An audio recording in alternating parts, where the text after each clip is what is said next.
This is what Paul says. Paul says, for me to live is Christ. Living for Paul is living out the promptings that Christ is generating on his inside. That's living for a Christian. For me to live is Christ. It's no longer I that liveth. It is Christ that liveth in me. That's the description of the Christian life. That means if you slap me and I respond in the flesh, what I did is that I denied Christ the opportunity to express how he will handle the situation. I responded like a fallen man. I responded like Adam. Are you there? So it means in that particular matter, I did not live out Christ. So anything that I expressed was an error. So when you slap me and I now calm down, then I try to find out what he's saying, and he's quiet, I also decide to be quiet. And anything that Satan wanted to achieve because of that slap died because I aligned with Christ. According to Apostle Paul, the cure for church life is the cross and Christ. Let me explain what the cross means, or bearing the cross. You see, you are quite a complex personality. You have the life of God in your spirit. You have human life in your soul. You have satanic life regulating your body.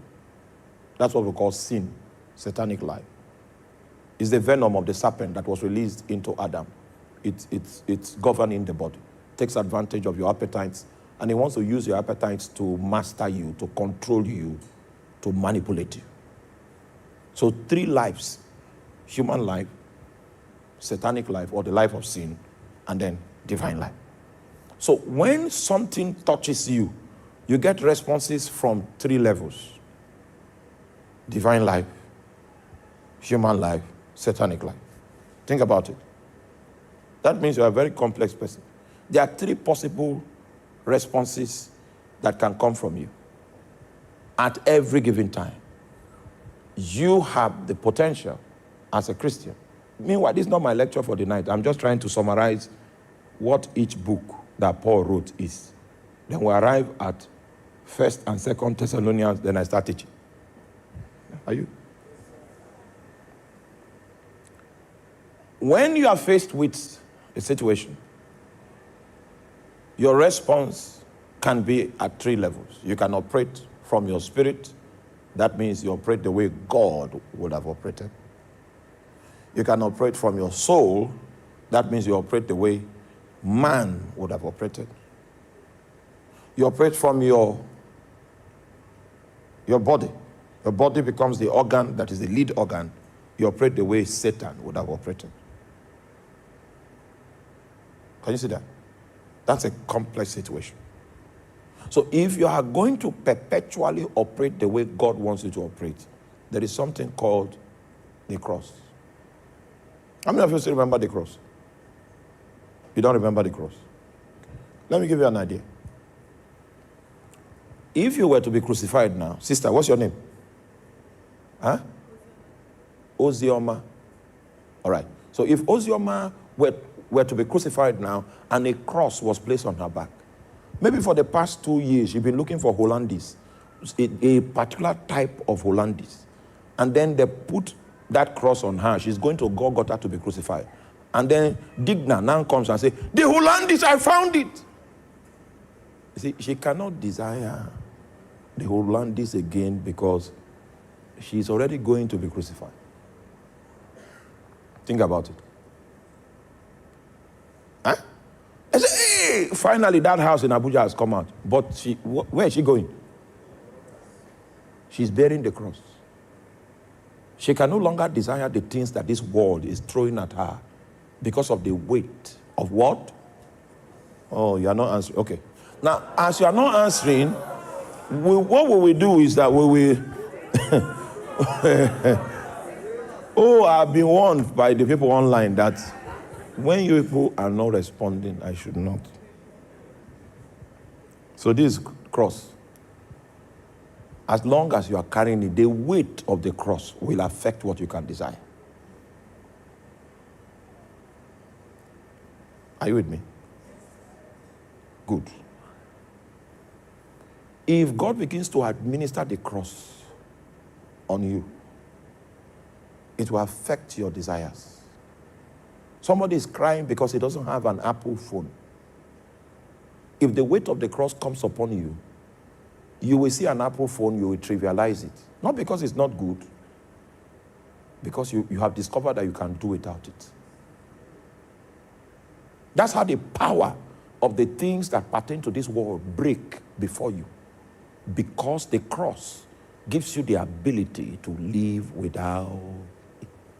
So you will hear Paul say things like, all things are lawful, but not all things are expedient. It means even among the lawful things, you can even decide that I will not watch Champions League again, and nothing will happen. Because of the weight of God upon my life, I now discovered that I was spending so much time watching football. I just felt it was not necessary. Not because anyone said it was a sin. A point came, I just felt it was not necessary. And the desire for it just died. Meanwhile, I was a soccer star myself. I played number 10. I know you people will never believe that. Yeah. Oh my God. All you know now is that I preach the Bible. You don't know that. It died. Oh, you don't know that when I was on campus, I wore the costless shoe on that campus. You don't know. I wore Sancho's boots from Texas on that campus. You need to. I was a guy man. That's what I'm saying. I was a guy man. But you know what? Nothing wrong with me, the guy man. But you see, I started bearing the cross, and a time came where it was no longer. Shala can testify of the shoe. Like Sancho's boot from Texas, from here down. Jesus. But you see, the weight of the cross came and it affected my desires. So even though I like it, I could do without it. That's how the cross can make you do without women. It can make you do without a car, even though you have money to buy one. Because for 7 years while I was in Lagos, God will not allow me to buy a car. He said, use the buses. The time came when the desire for a car died. So if you come and you are dangling a car key, you are talking to the wrong man. That place in my heart that a car, the love for a car would have rested. The cross, the weight affected it. Are you following what I'm talking about? That is what it means to bear the cross. The only thing that matters to you is what Jesus is saying. It's what Jesus wants, and you are available for him. So nothing can enslave you. A car, a woman, beans. There's a lady I met, she must eat beans. She must eat beans by 4 o'clock. She was already as fat as a drum, but she must take beans. Now, beans can control her. If you want to poison her, put poison in beans. She will eat and die. But you see, what Jesus wants is that he wants to deliver you from anything that has the power to entangle your soul so that you live for him completely. Are you there?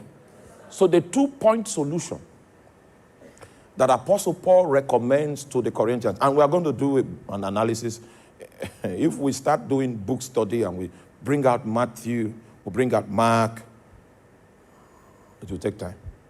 But I believe we have matured to the point where we can do that kind of talk, that kind of stuff. But the solution to all the possible ailments of church life is 1, the cross, and 2, Christ.